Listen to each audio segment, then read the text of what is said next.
السلام علیکم ورحمۃ اللہ وبرکاتہ. میں بابر سلیم ایک دفعہ پھر آپ لوگوں کی خدمت میں حاضر ہے، امید اور دعا کے ساتھ کہ آپ جہاں بھی ہیں خوش ہیں اور خیریت سے ہیں.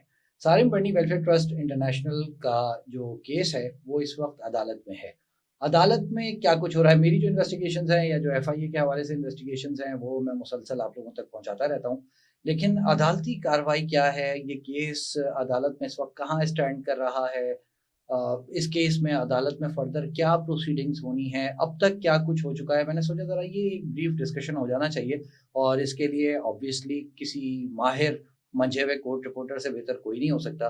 میرے ساتھ اس وقت موجود ہیں، بیشتر لوگ آپ لوگوں میں سے ان کو جانتے ہوں گے، دعا زہرا میں بڑا کام کیا تھا انہوں نے. شاہد حسین صاحب، شاہد بھائی تھینک یو ویری مچ، آپ تشریف لائے، آپ نے وقت نکالا، بہت مہربانی. بہت مشکل سے ہاتھ آئے ہیں، 5 دن کے بعد انہوں نے مجھے ٹائم دیا ہے. بہرحال شاہد بھائی یہ بتائیے، اس وقت جو سالم بنی ویلفیئر ٹرسٹ انٹرنیشنل کا کیس ہے، آپ لوگ کورٹ میں رپورٹ کر رہے ہیں، یہ کیس ابھی کہاں اسٹینڈ کر رہا ہے؟ اس وقت اس کیس میں کیا کیا کچھ ہو چکا ہے؟ دیکھیں، سب سے پہلے تو ایف آئی آر ہوئی، آپ کو پتا ہے کہ جس طرح اس کے بعد پھر گرفتاری کے بعد ریمانڈ کے لیے لایا گیا، اور ریمانڈ 2 دن کا ملا، اور اس کے بعد پھر دوسرے دن کے میں ہی ایک اور ریمانڈ مانگنے کی کوشش کی گئی.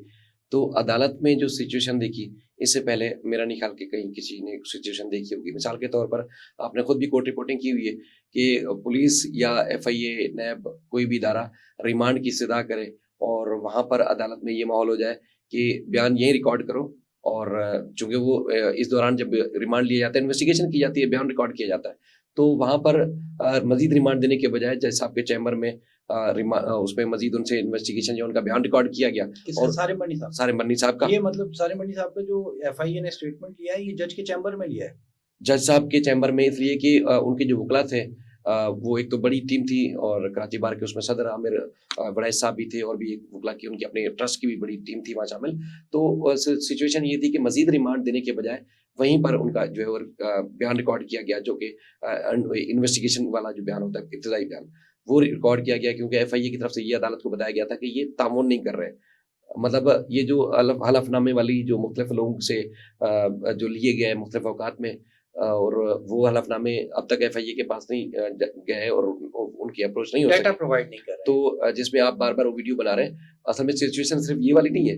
مطلب انہوں نے انویسٹیگیشن میں بھی خود ایف آئی اے کے مطابق تعاون نہیں کیا.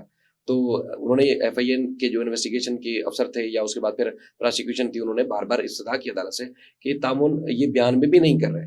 تو مطلب یہ صرف والی کہنے کا مقصد یہ انہیں حلف ناموں کو چھپانے یا ان کو منظر عام پر نہ لانے کا معاملہ نہیں ہے، بیان میں بھی انہوں نے اسی قسم کی چیز کی تھی. آپ یہ کہہ رہے ہیں کہ سالم بنی صاحب کے لیے ایف آئی اے نے عدالت کو یہ بتایا کہ یہ ہمیں اپنا بیان دینے میں بھی تعاون نہیں کر رہے، لہٰذا ہمیں مزید ریمانڈ دیا جائے. تو اب صورتحال کچھ اس قسم کی بن گئی کہ میرے خیال میں کہ 100-150 کے قریب ان کے ٹرسٹ کے رضاکار تھے، خواتین، مرد، نعرے بازی، اور اس کے بعد پھر بڑی تعداد میں وکلا کا جمع ہو جانا. تو اب میں ظاہر ہم عدالت کے اوپر یا کسی اور کے اوپر تو نہیں کر سکتے کہ پریشر میں یا دباؤ میں آ کے کیا گیا، لیکن یہ کہ پھر عدالت نے یہ ان کا بیان اپنے چیمبر میں ریکارڈ کرنے کا ایف آئی اے کو، تفتیشی افسر کو کہا، اور اس کے بعد جیسے بیان ریکارڈ ہو گیا تو پھر ان کو جے سی کر دیا گیا.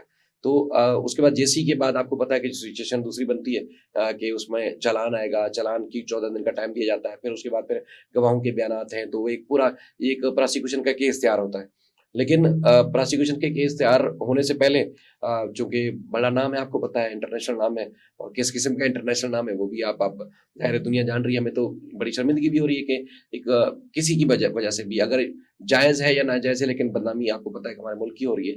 تو اس میں جو ہے وہ ان کا جو ان کی ٹیم تھی، انہوں نے فیصلہ کیا کہ ان کی ضمانت کے لیے اپلائی کر دینا چاہیے. شاید ان کو یہ تھا کہ ضمانت مل جائے گی جس طرح کا بڑا نام ہے. تو لیکن جو جوڈیشل مجسٹریٹ صاحب نے آبزرویشن دی، بابر بھائی آپ نے میرے خیال میں وہ آبزرویشن تو رپورٹ کی ہے، لیکن اب تک کسی اور کیس میں وہ چیز رپورٹ نہیں کی ہوگی جو خاص طور پر آپ عدالتوں کی رپورٹنگ میں ججز کی آبزرویشن پڑھتے رہے. یعنی کہ ایک پراسیکیوشن کا کہنا ہوتا ہے، ایک انویسٹیگیشن کا کہنا ہے، دوسرا کسی فریق کا کہنا ہوتا ہے، پھر تیسرا مدعی یا ملزم ہے اس کا یا ان کے وکلا کا کہنا ہوتا ہے. تو ساری چیزوں کا نچوڑ جو ہے ملا کے عدالت اپنا فیصلہ دیتی ہے. لیکن وہ چیزیں اس میں عدالت کی آبزرویشن میں آئیں جو میرے خیال میں ہم نے اپنے آرگومنٹ کے دوران تو نہیں سنی تھی کم سے کم. جو ساری فریقین کے آرگومنٹ تھے کورٹ روم کے اندر ان کی طرف سے نہیں تھی. مثال کے طور پر اب فیصلے میں یہ سامنے بھی آیا کہ ملزم جو ہے ایک منظم گروہ چلا رہا ہے جو کہ بچوں کی جو اسمگلنگ کرتا ہے. ملزم جو ہے اثر رسوخ رکھنے والا ایک شخص ہے اور ملزم باثر ہے اور باہر چھوڑ دیا گیا تو مزید وہ ریکارڈ خراب کر سکتا ہے. اور اسی طرح مطلب پاکستان سے بدنامی سے لے کے ساری چیزیں تھیں. تو آپ خود بتائیں کہ یہ جو آبزرویشن ہے وہ کتنی سخت ہے. یہ آبزرویشن تھی یا ایف آئی اے کو کوٹ کیا تھا جج صاحب نے؟ نہیں, ایف آئی اے کو کورٹ سے ہٹ کے اب 9 پیجز کا آرڈر تھا, وہ پڑھیں گے تو آپ کو سمجھ آ جائے گی کہ جیسا آپ کی اپنی آبزرویشن تھی. اچھا چلیں جی, آبزرویشن تھی, وہ ٹی وی پہ رپورٹ بھی ہو, آپ سب نے ہم سب نے بھی جتنا رپورٹ کر سکتے تھے وہ کیا. اب سچویشن یہ ہوئی کہ اس فیصلے کے خلاف پھر جلدی میں انہوں نے جو وہ یہ جلد بازی مطلب بڑی جلدی ضمانت شخصیت بڑی ہیں. دیکھیں وہ تو یہی سمجھتے ہیں اور ہمیں بھی گمان یہی ہے کہ وہ بے گناہ ہوں, بے گناہ ہے وہ سمجھتے ہیں ظاہر ہے. تو پھر یہ تھا کہ چونکہ بڑا نام ہے تو ان کو پھر اس فیصلے کے خلاف انہوں نے اپیل کر دی اگلے فورم پر. تو اپیل تو کر دی لیکن اس دوران پھر انہوں نے اپنا وکیل صاحب جو ہے وہ تبدیل کیے, مطلب مزید ایڈیشن کی اپنی لیگل ٹیم میں. تو کراچی کے یا پاکستان کے جانے مانے جو وہ ہے وکیل ہے عامر منصوب قریشی صاحب جو کرمنل پریکٹس کرتے ہیں, تو ان کو بیچ میں ایڈ کیا گیا.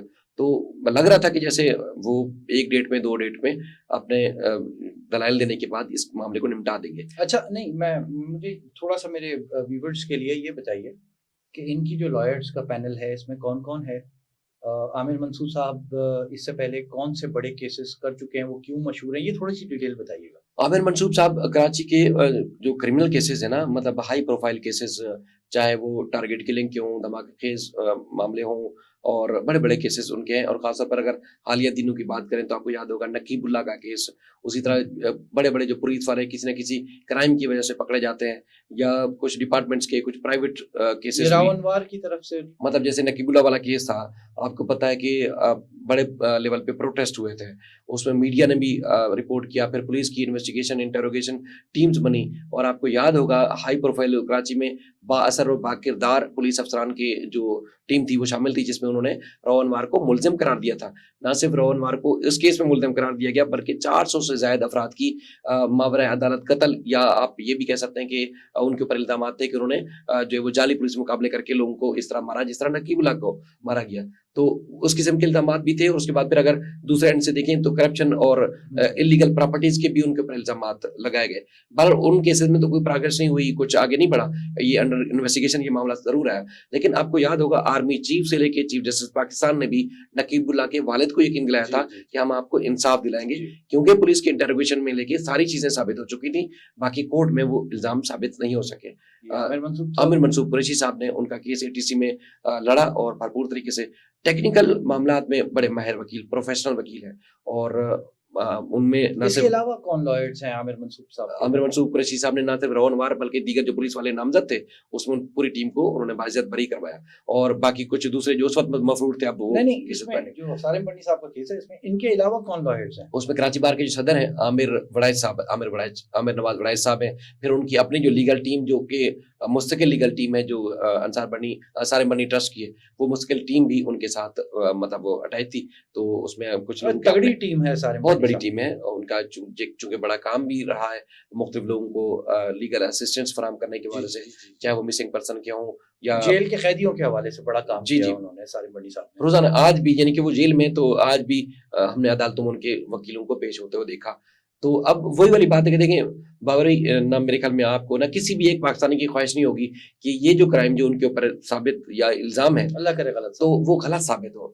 ہم سب لوگوں کی خواہش یہ ہے کہ غلط ثابت ہو, کیونکہ یہ صرف ان کو سزا نہیں ملے گی, یہ پورے پاکستانی کو سزا ملے گی. کیونکہ امریکہ سے جو ریلیشن بنیں گے آگے, اور جو ٹرسٹ اور یا NGO جو وہ ہر طرح کی مشکلات ہوگی, یہ پاکستانی کو بھگتنا پڑے گا. تو ہماری خواہش ہے کہ اللہ کرے یہ چیزیں غلط ثابت ہوں اور یہ بے گناہی عدالتوں میں ثابت کریں اور یہ باہر ہے, ورنہ بڑی مشکل ہوں گی. اور یہ جیسے میں بتا رہا تھا کہ ان کی ٹیم عدالتوں میں روزانہ کی بنیاد پر درجنوں کیسز, جو ایسے لوگ جو فیسیں ادا نہیں کر سکتے, ایسے لوگ جو پریشان حال ہیں, ان کے مسائل حل کرنے کے لیے وہ پیش ہوتے ہیں. باقی چھوٹے موٹے اعتراضات یا الزامات آتے رہتے ہیں کہ ان کی لیگل ٹیم بھی جو کچھ لوگ لاچار بے بس جو آ جاتے ہیں, جی ہمیں کیس جو ہے وہ دیا جائے. اچھا, ایک وہ لمبی ایک بحث ہو جائے گی. یہ بتائیے, ضمانت میں پہلے تو FIA نے ٹائم لے لیا جی کہ ہمیں کچھ ٹائم دے انویسٹیگیشن کمپلیٹ نہیں ہے.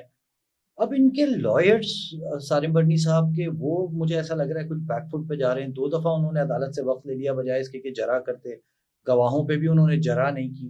یہ آپ کو کیا لگ رہا ہے کیوں ہو رہا ہے ایسا؟ ایف آئی اے نے جو ٹائم مانگا تھا بنیادی طور پر وہ ٹائم یہ مانگا تھا کہ ہمیں جو ہے چالان پیش کرنا ہے. چالان تب پیش کریں گے جب تک ایویڈنس نہیں آئیں گے.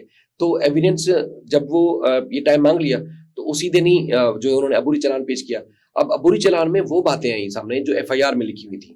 ایف آئی آر میں چاہے وہ بشرا کا, ایاز کا, اس کے بعد افشین کا, اور اس کے بعد پھر بچیوں کے جو نام آئے وہ سارے وہی جو ایف آئی آر میں چیزیں تھیں. چلیں جی ایف آئی آر کے بعد چالان بھی چونکہ ایف آئی اے نے پیش کرنا تھا تو یہ چیزیں آپ کہہ سکتے ہیں کہ جی ایک انویسٹیگیشن افسر ہوگا تو شاید کر دیا ہو.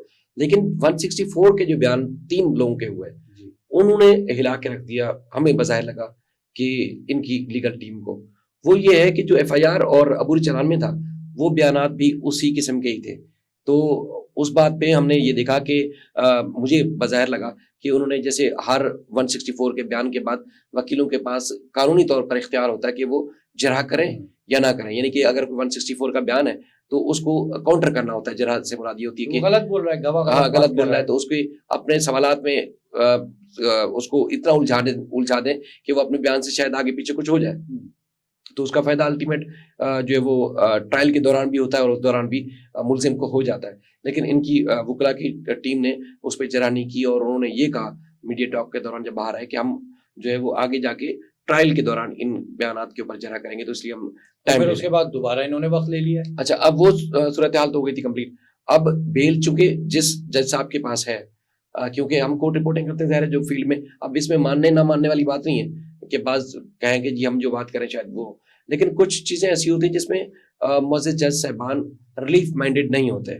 آپ بھی سمجھتے ہیں کہ اگر کوئی کرائم ہے یا وہ سمجھتے ہیں کہ ہلکا سا بھی کہیں ہے تو وہ ڈاؤٹ جو اگر کوئی ایسا ہو ڈاؤٹ نہیں دیتے ہیں. ہاں کہیں ڈاؤٹ ہو تو اس کا بینیفٹ کسی کو نہیں دیتے. تو بظاہر کچھ جو ہمارے کچھ دوست رپورٹرز کی بھی یہ رائے ہے کہ وہ جج صاحب سے بھی ان کے سامنے پیش ہو کے بھی آرگومنٹ دینے سے خطرایا جا رہا ہے کہ کہیں ایک بار پھر ان کی ضمانت جو ہے مسترد نہ ہو جائے. نہیں تو یہ کسی اور جج صاحب کے پاس نہیں وہ خواہش پہ نہیں ہوتا, کوئی ریزن ہوتی ہے کیونکہ جو جج ایک اسائن کیے ہوتے ہیں ایز پر روسٹر بھی کہہ سکتے ہیں یا شیڈیول بھی کہہ سکتے ہیں, تو اس طرح وہ جن جج صاحب کے پاس کیس ہے تو بظاہر لگتا ہے کہ یہ بھی ایک وجہ ہے کہ ان سے کچھ خطرایا جا رہا ہے کہ جی فی الحال تھوڑا سا کر لیں, مزید دیکھ لیا جائے گا.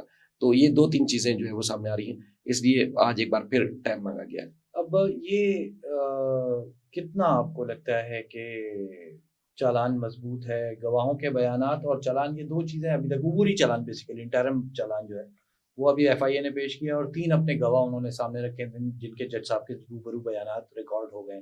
یہ 2 چیزیں اب تک ایف آئی اے کے اینڈ پہ کتنی مضبوط ہیں یا سارم برنی ویلفیئر ٹرسٹ کے اینڈ پہ کتنی کمزور ہیں؟ آپ کو ان 2 چیزوں کا اگر ہم کچھ بتائیں. دیکھیں دلائل کے دوران بھی اور میڈیا ٹاک کے دوران بھی وہ ان باتوں کو تو میرے خیال میں جھٹلا نہیں رہے کہ یہ کچھ ہوا نہیں ہے.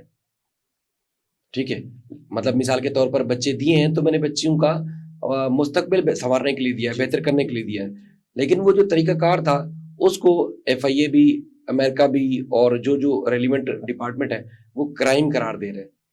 اب وہ کرائم انہوں نے بھی ثابت کرنا ہے کورٹ میں تاکہ سزا ہو اگر کرائم ہوا ہے, اور ان کو اپنی بے گناہی ثابت کرنی ہے اگر انہوں نے کرائم نہیں کیا. اچھا ایک ٹیکنیکل چیز بتائیے گا, جو فیملی کورٹس ہیں اس میں جس وقت کسی بچے کی گارجین شپ لینی ہوتی ہے پاکستان میں کسی کو, تو وہ شخص جو ہے اپنے 2 گواہ بھی پیش کرتا ہے ساتھ میں کہ میں جی یہ میری ذمہ دار ہیں, گواہ ہیں کہ میں اچھا آدمی ہوں, میں ان بچوں کو اگر لے رہا ہوں اپنی گارجین شپ میں تو میں ان کا اچھا خیال رکھوں گا, تربیت اچھی کروں گا, بلا بلا بلا. تو یہ اب میں نے اس دن وہ جو آرڈر پڑھا جج صاحب کا, اس میں انہوں نے اس آرڈر میں یہ لکھا ہوا تھا کہ جو گواہ ہیں سارم برنی ویلفیئر ٹرسٹ کی جانب سے ان فیملیز کو فراہم کیے گئے جنہوں نے بچے گارجین شپ جن کی مانگی بھی ہے, اور یہ گواہ مطلب مختصر یہ گواہ جو ہے وہ جھوٹے گواہ کھڑے کیے گئے. جی ہاں, یہ کیا یہ بھی کرائم ہے؟ کیا ایف آئی اے اس طرف دیکھیں جا سکتی ہے؟ بنیادی طور پر جو فیملی کورٹس ہیں پاکستان میں اڈاپشن کا تو کوئی قانون نہیں ہے, گارجین شپ کا ہے, تو اب جو لینا چاہتے ہیں، یعنی کہ اگر کوئی لاوارث ہیں، کوئی یا بچے کوئی بھی لاوارث ہیں، یا اگر جن کے والدین کی ڈیتھ ہو جاتی ہے، تو کوئی نہ کوئی اگر ان کو گود لینا چاہتا ہے ان کی ویلفیئر کے لیے، ان کے بچوں کے بہتر فیوچر کے لیے، تو ان کو یہ لازم ہے فیملی کورٹ میں گواہ پیش کرنے ہوتے ہیں. یعنی کہ میں اگر ضرورت مند ہوں، اگر کسی جگہ سے میں وہ بچے لے رہا ہوں، کسی فیملی سے براہ راست یا کسی بھی این جی او سے، تو پھر میرے اوپر لازم ہے کہ میں گواہ وہ پیش کروں جو مجھے جانتے ہوں اس معاملے کے لیے. تو یہ قانونی طریقہ کار تو یہی ہے جو قانون کہتا ہے. اب یہاں جو صورتحال جو پتہ چلی وہ بڑی عجیب و غریب سی، کہ وہ فیملی بچے لینے کے لیے آئی ہے یا بچہ لینے کے لیے آئی ہے، ہاں، لیکن ان کو جو گواہ دیا گیا وہ بنیادی طور پر کوئی میکینک تھا، اور ایک گواہ جو تھے وہ ٹرسٹ کے اپنے ملازم تھے. تو ٹرسٹ تو اس معاملے میں تو پھر بڑی مشکل میں پھنس سکتی. نہیں، میں یہ جاننا چاہ رہا ہوں کہ اگر یہ ثابت ہو جائے کہ یہ ٹرسٹ کے ملازم کو گواہ کھڑا کیا گیا اور ایک تو کرائم یہ بھی ایف آئی آر ہوگی. ایف آئی آر تو نہ ہو اگر، تو کم سے کم اس میں ایف آئی آر میں دفعہ ایڈ ہو جائے گی، سیکشن مزید ایڈ کر کے جو پہلے سے ہے، اور چالان میں اس میں مزید جو ہے سیکشن ایڈ کر کے مزید جو ہے وہ اس کو بھی ملزم بنایا جا سکتا ہے. اچھا شاید مجھے یہ بتائیں کہ آپ کیا دیکھ رہے ہیں یہ سارم بنی صاحب کی ضمانت کا معاملہ اور یہ کیس اٹ سیلف، یہ کہاں ابھی تک کیونکہ بہت زیادہ تو اس پہ جرا ہوئی نہیں ہے، ابھی وکلا نے بات شروع کی نہیں ہے، لیکن نظر آتا ہے کچھ بیک فٹ پہ چلا جاتا ہے سارم بنی ویلفیئر ٹرسٹ. ایف آئی اے تھوڑا کھل کے کھیل رہی ہے اس کیس میں، تھوڑا فرنٹ فٹ پہ ہے ایف آئی اے. اور میں جن افسروں سے ملا ہوں ابھی تک، بڑا کانفیڈنٹ نظر آئے ہیں مجھے ایف آئی اے کے آفیسر. وہ کہتے ہیں کہ نہیں جی، ہم بڑے ایویڈنسز کے حساب سے، انویسٹیگیشن کے حساب سے ہم بڑے کلیئر ہیں اس چیز کے اوپر کہ جو الزامات یا جو دفعات ہم نے لگائی ہیں ہم اس پہ سزا کروا جائیں گے سارم بنی صاحب کو یا ان کے ساتھ جو لوگ نامزد ہیں.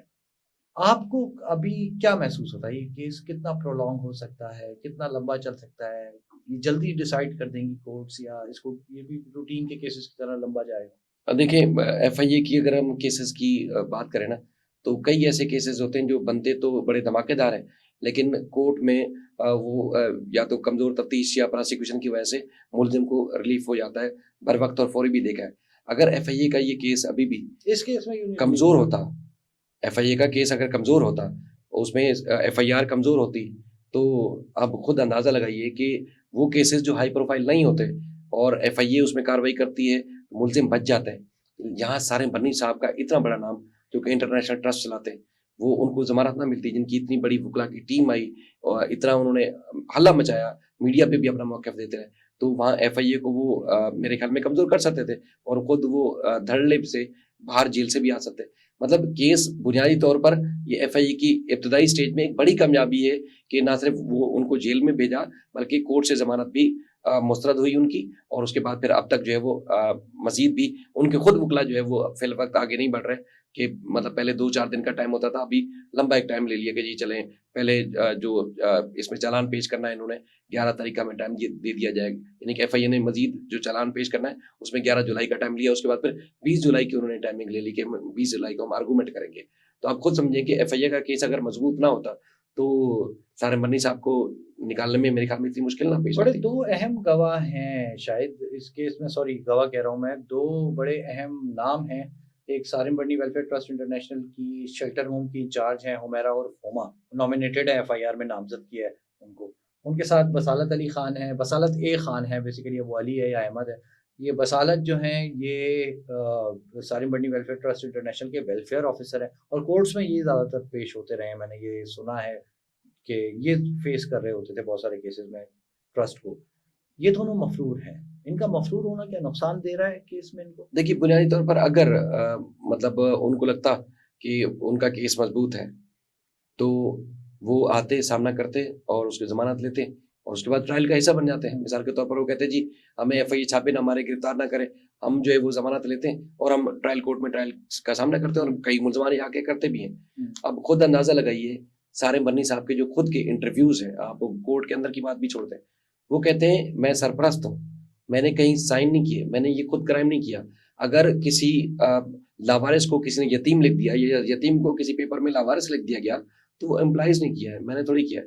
تو پھر آپ جو وہ بصالت علی صاحب کی بات بتا رہے ہیں یا حمیرہ کی بات بتا رہے ہیں، تو پھر بتائیں کہ اگلا اسٹیپ، یعنی کہ چیئرمین کے بعد اگر کوئی اور کرمنل ہے یا کسی نے کرائم کیا ہے مبینہ طور پر، تو پھر وہ 2 لوگ ہیں. یہ اس کے علاوہ پھر کوئی اور پھر نیچے چلے جائے. سامنے نہ آنے سے کیا سارم بڑنی صاحب کے لیے مشکل پیدا ہو رہی ہے؟ تو ایف آئی اے کے اپنے آرگومنٹ میں یہ بات آئے گی نہیں کہ وہ ملزمان کہاں ہے, انہوں نے اب تک کیوں سرنڈر نہیں کیا. مطلب یہ نہیں ہے کہ ایف آئی اے کا کام ہے کہ وہ ان کو کہیں سے بھی ڈھونڈ کے نہیں لائے, ان کا بھی کام ہے کہ جن کا نام آ گیا ہے تو وہ آ کے ٹرائل کا سامنا کرتے ہیں, ان کے انویسٹیگیشن کا بھی سامنا کرتے ہیں اور کورٹس میں پیش ہو کے اپنے حق میں دفاع میں دلائل دے سکتے تھے. لیکن اب تک ان کا بھی ایک سوال یہ نشان ہے کہ کیوں, کیا کوئی ایسا واقعی کرائم ہوا ہے یا کرائم نہیں ہوا, آج خود روپوش ہے. لیکن آپ خود بار بار آپ ان کے اپنے سارم بنی صاحب کے اپنے پیجز پہ بھی جا کے دیکھیں, وہ انٹرویوز میں اس بات کی تو مان رہے نا کہ یہ ہوا ہے, لیکن میں نے نہیں کیا. وہ تو یہ بھی کہہ رہے ہیں یوٹیوبرز میرے پیچھے چھوڑ دیے. تو سر دیکھیں یوٹیوبر کیا کر رہے ہیں, مطلب آپ چاہتے ہیں کہ پاکستان کی بدنامی ہو, میں چاہتا ہوں, میں پہلے شاید بھی دنیا کے ہم صرف یوٹیوب پہ تو کام نہیں کرتے نا, ہم اداروں کے میں press club Karachi press club کا ممبر, پریس کلب کا ممبر ہوں, آپ پریس کلب کے ممبر ہیں, کراچی یونین آف جرنلسٹ کے ہم ممبر ہیں. ایک طویل عرصہ ہمارا صحافت میں گزر چکا ہے, اس شہر کے کئی پہلی ایک آپ کہہ رہے ہیں پیچھے چھوڑ دیا, یہ کون سے یوٹیوبر ہیں جن کو ان کے پیچھے چھوڑا؟ ایک اور بات بتائیں, مثال کے طور پر وہ خود جیل میں ہیں اور جیل سے آتے ہیں, کہتے ہیں جی میں نے رات میں دیکھا یوٹیوبر یہ بات کر رہا تھا, ٹھیک ہے نا, اور خبروں میں نے دیکھا وہ یہ چل رہا تھا میرے خلاف. میں برنی صاحب سے, سارے برنی صاحب سے سوال کروں گا, چلیں مثال کے طور پر آپ کو بی کلاس کی سہولت بھی ملی ہوئی ہے, آپ بڑی شخصیت ہیں, یعنی کہ آپ کو سہولت مل سکتی ہے جس میں آپ کو کوک بھی مل سکتا ہے, آپ کو اے سی, پنکھا, ٹی وی, فریج, کھانا کی ساری سہولت مل سکتی ہے, جس میں آپ ٹی وی پہ خبریں اپنے خلاف چلتی ہوئی دیکھ سکتے ہیں. تو یوٹیوب پر جو ہے اس کی ٹی وی پہ خبریں تو نہیں چلتی جو یوٹیوب پہ آپ کے خلاف کر رہا ہے. یوٹیوب آپ کیسے استعمال کر رہے تھے؟ اگر آپ کراچی سینٹرل جیل میں ہیں وہاں تو چیمبر لگے ہوئے ہیں, تو اگر مریل جیل میں تو کیا وہ آپ کے پاس یہ رات میں سہولت موجود ہے کہ آپ کو یہ بھی تو موبائل فون بھی دیا جا سکتا ہے؟ وہ جب کورٹ آتے ہوں تو ان کے لائرز اور ٹیم سر وہ ان کا انٹرویو آپ دیکھیے گا جس میں انہوں نے خود کہا کہ میں رات میں دیکھا. اچھا, تو رات میں آپ کہاں سے دیکھ رہے تھے؟ وہ ان کا خود اپنا ریکارڈ پر انٹرویو مجھے. یہ تو ایف آئی اے کو مقدمے میں یہ بات شامل کر سکتی ہے سر ایف آئی اے کیا, یہ تو پھر جیل والوں کا بھی ایک ذمہ داری بنتی ہے کہ ٹھیک ہے, مطلب قوانین کیا بڑی شخصیت ہے, قوانین کے تحت ان کی جیل انتظامیہ کی بھی ذمہ داری بنتی ہے. اگر ملیل جیل میں تو انہوں نے کیسے موبائل دے دیا؟ اچھا شاید بھی میرا آخری آپ سے سوال, ویسے تو دل دکھتا ہے کہ کسی کوئی قریبی عزیز کو اقربا آپس میں لڑ پڑے, لیکن انصار برنی صاحب کا ایک انٹرویو, ایک بیسیکلی پوڈ کاسٹ تھا, وہ بڑا وائرل ہوا اس کیس میں ان کی گرفتاری سے کچھ دن پہلے. اچھا اس کی ٹائمنگز بڑے میچ کرتے ہوئے نا, ایسے کوئی ٹائمنگز ہیں کہ بندہ سسپیشیس ہو جاتا ہے کہ ان کا ایک آیا, انہوں نے آ کے سنگین نوعیت کے الزامات لگا دیے, بہت ہی خوفناک قسم کے الزامات لگا دیے ملتے جلتے جیسے ایف آئی آر میں, اور اس کے بعد یہ گرفتاری ہو گئی, پھر کیس چلا. آپ ابھی تک واحد صحافی ہیں میرے خیال سے جنہوں نے اس حوالے سے بات کی. انصار برنی ویلفیئر ٹرسٹ انٹرنیشنل, وہ بھی ٹرسٹ انٹرنیشنل ہے نا, تو ان کا موقف آپ نے لیا, ان کی ترجمان تھی غالباً یا لائر تھی. بھائی کا کتنا کردار ہے, آپ کو کیا لگتا ہے واقعی انہوں نے کوئی ٹپ دی ہے کسی کو, امریکیوں کو یا پاکستانیوں کو, کہ بھائی دیکھو میرا بھائی جو ہے وہ ٹھیک آدمی نہیں ہے, اس کو پکڑ لو, کیونکہ انہوں نے جیسے باتیں کر چکے ہیں وہ پہلے, میں اس تناظروں میں بات کر رہا ہوں, کیا یہ کوئی ہے انصار برنی اور سالم برنی کی رفٹ ایسی کہ ایک دوسرے کے خلاف شکایتیں کی؟ میں ایک آپ سے عرض کروں کہ ذاتی ان کے کیا مراسم ہے فیملی کے, اس بارے میں تو ہمیں علم نہیں ہے کہ کس نوعیت کے اور کس طرح کے. جو جس انٹرویو کا آپ حوالہ دے رہے ہیں, ان کی گرفتاری سے پہلے وہ وائرل ہوا, وہ ہماری نظر سے بھی گزرا, اس کے بعد بھی کئی جگہوں پر وائرل ہوا, وہ بھی ہم سب نے دیکھا. اچھا, لیکن مسئلہ اصل میں یہ درپیش ہے کہ بنیادی طور پر جب ان کی گرفتاری ہوئی اس دوران, چونکہ ہم جو سب سے پہلے اگر جانتے ہیں ویلفیئر کے کاموں میں, انٹرنیشنل ویلفیئر کے کاموں میں, تو انصار برنی صاحب کا نام آتا ہے. 1980 سے کام کر رہے ہیں سر, 88 کے میں نے ان کے انٹرنیشنل ایوارڈز دیکھے ہیں. 1980 میں وہ ٹرسٹ 40 سال ہو چکا تھا جی, 40 سال سے مسلسل. تو ان کو اینٹی جو ہیومن ٹریفکنگ جو ہے اس کا امریکہ کا, انہوں نے ان کو ہیرو ڈکلیئر کیا تھا, اور اس طرح ملیشیا نے, کئی ممالک نے ان کو ایوارڈز دیے ہوئے ہیں, ایون کہ بھارت والوں نے بھی ان کو ایوارڈز دیے ہوئے ہیں, اور ان کو کئی میڈیا والوں نے, آپ کو یاد ہوگا ایم وی سوئز والا جو کیس ہے اس میں بھگوان کا درجہ دیا ہوا ہے انصار برنی صاحب کو. پاکستان میں تو یاد ہوگا ایک آپ کو یہ معاملہ بھی, اونٹوں کی دوڑ میں جو مڈل ایسٹ میں بچوں کو استعمال کیا جاتا ہے, اس میں بھی انصار برنی صاحب کا کام ہے کہ انہوں نے شکایتیں کریں گے. میں وہی آپ سرچ کر رہا ہوں کہ وہ مطلب ان کے وہ کام ہے. اچھا, جو انٹرویو ہم نے پہلے جس کا آپ حوالہ دے رہے ہیں, وہ انٹرویو میں تو اسی بات کی تو نشاندہی تھی کہ اس بھائی سے علیحدگی کی وجہ بھی یہی تھی کہ ان کے چونکہ جو ٹرینڈ کیا، جیسے آپ اور ہم ساتھ کام کرتے ہیں، انہوں نے ٹرینڈ کیا، ساتھ مل کے کام کر رہے تھے، اور یہ انسانیت کے لیے مل کے دونوں بھائی کام کر رہے تھے. یعنی کہ سارم برنی بعد میں، انصار برنی صاحب پہلے تھے. سارم برنی صاحب کو ساتھ انہوں نے ملا کے کام شروع کیا کہ جس طرح میرا کام ہے اب میرا بھائی پیچھے مل کے ساتھ میں کام کرے. لیکن جب اس طرح کے ان کا مطابق جو انٹرویو کے مطابق جب اس قسم کے کاموں میں ہے تو انہوں نے اس سے علیحدگی اختیار کر لی. کس قسم کے کاموں میں یہ انہوں نے نہیں بتایا؟ مثال کے طور پر جو ہے وہ بچوں کی اسمگلنگ کے حوالے سے ہوں، غیر ضروری اس طرح کی شادیوں، مارننگ شو میں. وہ انصار برنی صاحب کا موقف آپ کے سامنے یہ آیا ہے کہ سارم برنی صاحب جب ان کے ساتھ کام کر رہے تھے تو اس وقت سے اسمگلنگ میں لگ گئے تھے. اس وقت بھی اس قسم کے جب کام تھے تو اسی وجہ سے انہوں نے علیحدگی اختیار کر لی تھی. آپ کو یاد ہوگا ایک بڑا رواج چلا تھا مارننگ شوز میں، شادیاں، بچوں کی اڈاپشن اور اس قسم کی. تو جب یہ انوالومنٹ ان کی زیادہ نظر آئی تو اس لیے انہوں نے، ان کا کہنا ہے کہ میں نے علیحدگی اختیار کر لی تھی. اور اس کے بعد پھر انہوں نے کیا کیا کہ اپنا جو سارم برنی صاحب ہیں انہوں نے اپنا الگ سے کام شروع کیا. لیکن یہ ان کی آپس میں ایک دوسرے کی شکل دیکھنا بھی گوارا نہیں کرتے، ایک دوسرے سے ان کے کسی قسم کے مراسم نہیں ہیں اس وقت تک بھی. لیکن چونکہ جب یہ گرفتاری ہوئی تو میرا اس دوران رابطہ ہوا، کیونکہ وہ طبیعت انصار برنی صاحب کی ناساز ہے. تو ان کی ورڈنگ ابھی بھی جو میرے پاس شاید محفوظ ہو، جس میں وہ کہتے ہیں کہ بھائی ہے، مجھے دکھ ہے کہ وہ اس صدمے سے گزر رہا ہے، لیکن انہی ساری چیزوں کی وجہ سے میں نے اس کو روکا تھا. وہ کہتے ہیں کہ میں بھی دعا کرتا ہوں، جیسے ہم نے سٹارٹ میں ہی بولا کہ میں بھی دعا کرتا ہوں کہ ان تمام الزامات سے وہ بری ہو، لیکن میری کہیں گمان بھی نہیں کر سکتا کہ میں میرے کہنے پہ امریکن انوالو ہوں گے یا اس کے گرفتار کریں گے. 2019 میں 2023 میں سارم برنی کے آفس میں امریکن نے خود وزٹ کیا اور مختلف ریکارڈ کا جائزہ لیا. یہ آج کی بات نہیں، 5 سال سے امریکن جو ہے اس معاملے میں 7 سال سے انویسٹیگیٹ کر رہے تھے اس معاملے کو. تو اس کے بعد جب یہ معاملہ اس نہج تک پہنچا کہ وہ پھر انہوں نے FIA سے رابطہ کیا، حکومت پاکستان سے رابطہ کیا، تو امریکن کی وجہ سے ہوا، میری وجہ سے تو ہو بھی نہیں سکتا. انہوں نے مطلب اس کو آپ کہہ سکتے ہیں کہ کھلے الفاظ میں اس بات کی مخالفت کی ہے کہ میرا نہ تو کوئی کردار ہے، بھائی گرفتار ہے، الٹا مجھے اس بات کا دکھ ہے. لیکن یہ کہ بھائی نے جب میڈیا ٹاک کی تو مطلب سارم برنی صاحب نے، تو انہوں نے کسی کا نام نہیں لیا، لیکن ان کے جو الفاظ تھے وہ بھی بڑے وہ اس قسم کے تھے کہ جی میں مر گیا تو میرے جنازے میں نہ آئے کوئی، اور کوئی دوسرا مر جائے گا، شیطان ہے، اور کوئی دوسرا تو کافر کا لفظ بھی استعمال کیا. ایون کہ مولوی کو بھی منع کروں گا کہ اس کا جنازہ ہو تو اس میں مت جائے. اور میں نے ان سے سوال کیا تھا کہ آپ نے جو کچھ کیا یہ پاکستانی کا یہ جو ہے وہ پاکستان کو بدنامی کا سبب تو نہیں بن رہا؟ تو انہوں نے خود کہا کہ پاکستان کو بدنام میں نے نہیں کیا، جو یہ سب کچھ کرا رہا ہے پاکستان کو وہ بدنام کر رہا ہے. اور وہ جعلی ویڈیوز بنا کے وائرل کرتا تھا اس قسم کے جو وہ سارم برنی صاحب نے باتیں کی. تو اب معاملہ یہ ہے کہ نہ صرف انصار برنی صاحب نے، بلکہ میں نے ایک طویل انٹرویو لیا قرۃ العین صاحبہ جن کا آپ حوالہ دے رہے ہیں، انہوں نے ایک کلیئرلی منع کیا کہ اس سے دور دور کا ہمارا تو نہ تو کوئی واسطہ ہے، اور ہم چاہیں گے کریں گے بھی کیوں، مطلب کس وجہ سے کہ ہمارا تو آج بھی ایک انسانیت کے لیے جو کام ہے وہ کر رہے ہیں دنیا بھر میں. آج آپ کو پتا ہے کہ پاکستان کا انڈیا میں ایک بڑا ایک مشہور کیس ہے غلام حیدر. جی آپ لگے ہوئے اس کے پیچھے. غلام حیدر، ان کے 4 بچوں کو بیوی بھارت لے کے چلے گی جو کہ ایک اسمگلنگ ہے، اس 4 بچوں کو واپس لانے کے لیے وہ کوشش کر رہے ہیں. تو پھر میں کیوں ان میں شامل ہوں گا کہ میں باہر بچوں کو بھجواؤں گا؟ یعنی کہ جو دکھ انسانیت تھی میں تو آج بھی اس کی خدمت کر رہا ہوں، پہلے بھی کر رہا تھا. اور اگر الزامات ان کے اوپر ہیں، جو کام وہ کر رہے ہیں تو میرے اوپر ہوتے تو میں ان کا فیس کرتا یا اس طرح کی چیز تھی. تو بہرحال اس میں انہوں نے کلیئر اس بات سے منع کیا کہ میرا اس میں کوئی انوالومنٹ نہیں ہے، اور بھائی یہ گرفتار ہوا تو مجھے اس بات کا دکھ ہے. ٹھیک ہے، بہت شکریہ شاہد بھائی، تھینک یو ویری مچ. آپ نے وقت نکالا، ہمیں وقت دیا. آپ کی ایکسپرٹیز سے یقینی طور پہ جو میرے ویورز ہیں ان کو فائدہ ہوگا اس کیس کو سمجھنے میں.